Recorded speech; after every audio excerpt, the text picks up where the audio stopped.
Olá, turma. Livro do segundo bimestre, páginas 429, 430 e 431.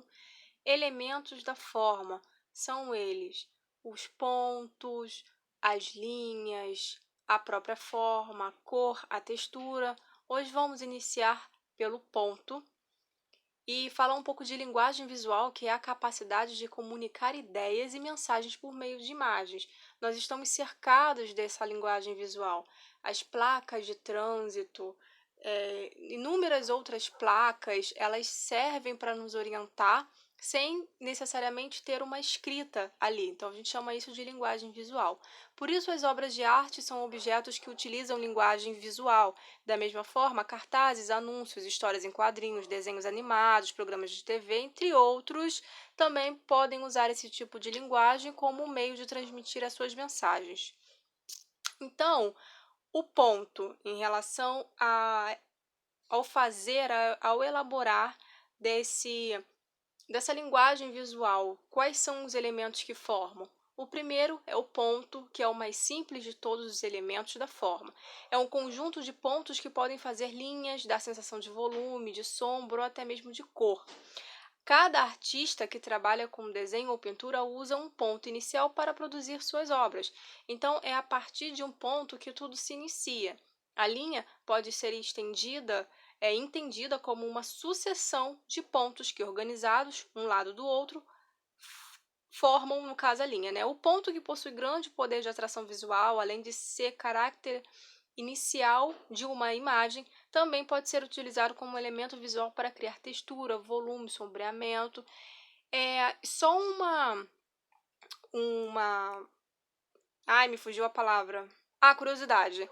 Em relação ao braille, você sabe como as pessoas que não possuem o sentido da visão escrevem ou leem? O Braille é um sistema de escrita internacionalmente conhecido, utilizado por pessoas cegas ou com baixa visão para se comunicar. A escrita ela é feita em relevo com diferentes combinações feitas só com pontos. E a partir daí, a pessoa, né, a deficiente visual, consegue ler ou consegue sentir uma imagem, como a gente vê uma obra aí, visitantes descobrindo obra de arte por meio do tato em um relevo.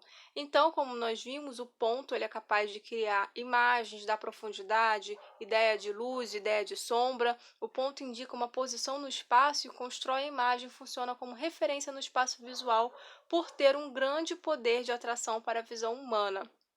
E aí em relação ao ponto, nós temos o pontilhismo, né, que foi um movimento artístico que todos os artistas que aderiram a esse novo estilo faziam composições apenas utilizando ponto. A linha não existe, a forma em si, ela não existe no pontilhismo. É uma técnica que utiliza-se apenas de cores primárias e a partir da junção dos pontos de cores primárias na tela que se forma a cor secundária. Mas só voltando a falar do ponto aqui, os pontos eles podem agir agrupados, obtendo um expressivo efeito visual com formas ordenadas, e a gente consegue ver as ilustrações de quanto mais separados, quanto mais próximos, e conforme tem a disposição dos pontos, a gente dá essa ideia de movimento, como a gente vê a imagem acima. Vários pontos que aparentemente estão de forma aleatória, na verdade estão formando uma imagem que a gente, se olhar atentamente, a gente consegue ver. Mais um exemplo de como a imagem é formada a partir de pequenos pontos. A linha, elementos visuais, elementos da linguagem visual. A linha, podemos defini-la como um ponto em movimento ou como a história do movimento de um ponto. A linha ela é obtida através de infinitos pontos, ou é obtida através do rastro de um ponto, quando se coloca um ponto em movimento e segue com o lápis, segue com a caneta, começou com ponto e virou uma linha. A linha e suas aplicações, na página 430, é um elemento que delimita as formas fazendo os seus contornos, além de ser o elemento capaz de direcionar nosso olhar pela composição de uma imagem. Então, existe uma série de linhas. As linhas podem ser horizontais, as inclinadas, as quadradas. Numa composição, dependendo da ideia que você quer passar naquele desenho, você não pode usar uma linha vertical, por exemplo, para dar ideia de movimento, quando a gente vai desenhar o mar, ou algo do tipo, a gente usa linhas curvas, né? Linhas que dão a sensação de movimento. E, enfim, cada linha ela passa uma ideia. As linhas horizontais, uma sensação de tranquilidade, as linhas verticais, a intenção de altura, equilíbrio, as curvas, né, que estão sempre em mudança de direção. Cada uma tem a sua característica. E os tipos de linhas, ainda continuando, o que dá para fazer em relação à composição visual com os tipos de linha? Da mesma forma que os pontos, quando colocados próximas uns aos outros, nos dão a impressão de volume ou sombra. Então, elas também, como nós vimos no slide anterior, elas podem representar emoções, tranquilidade, ideia de luz, de sombra. É interessante observar como o mesmo elemento, bem como um elemento tão simples, mesmo que sozinho, dependendo de como ele é colocado, pode fazer toda a diferença. Aí eu trouxe essas imagens para vocês verem de duas composições, duas produções super simples, utilizando apenas linhas, e a gente vê, tem uma técnica que se chama rachura, que dá esse efeito de sombra, tá? Todo esse efeito de sombra que vocês estão vendo nessa imagem se chama rachura. Quando você vai riscando, fazendo linhas sobrepostas, uma em cima da outra, uma em cima da outra, é possível criar uma sensação de sombra e volume. As histórias em quadrinhos japonesas, chamadas de mangá, para quem gosta de mangá, vai se identificar aí com as rachuras. Frequentemente tem suas histórias ilustradas com esta técnica, em que o ilustrador da história cria efeitos de cor e de sombra nas figuras utilizando apenas linhas. Então, os artistas que utilizaram a linha como principal elemento visual, vários movimentos dentro da história da arte se apropriaram das linhas, mas eu trouxe três artistas, que foi o Vasily Kandinsky, que foi um artista abstracionista e focou muito nas formas e nas linhas. As primeiras composições dele foram realmente as linhas, elas eram muito demarcadas nas suas obras. Temos o Mondrian. Vocês já devem ter visto alguma obra dessa estampada em algum lugar. E quem foi aluno do ano passado, do 8º ano, nós estudamos o neoplasticismo do Mondrian. E aí vimos que ele usou demais as linhas retas e apenas dois tipos de linhas, as horizontais e as verticais, e apenas cores primárias em sua composição. E claro que em cima de toda essa composição existe um conceito.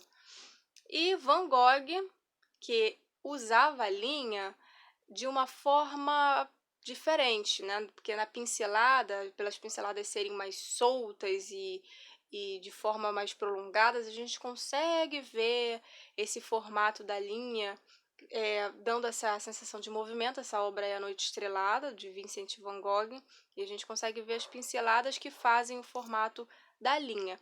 Então, a linha ela descreve uma forma. Na linguagem das artes visuais, a linha descreve a complexidade de uma forma.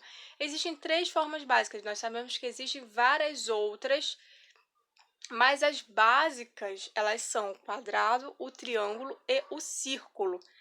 Então, é a partir das linhas, pontos e manchas de cor que podemos perceber as formas que se criam a partir desses elementos principais.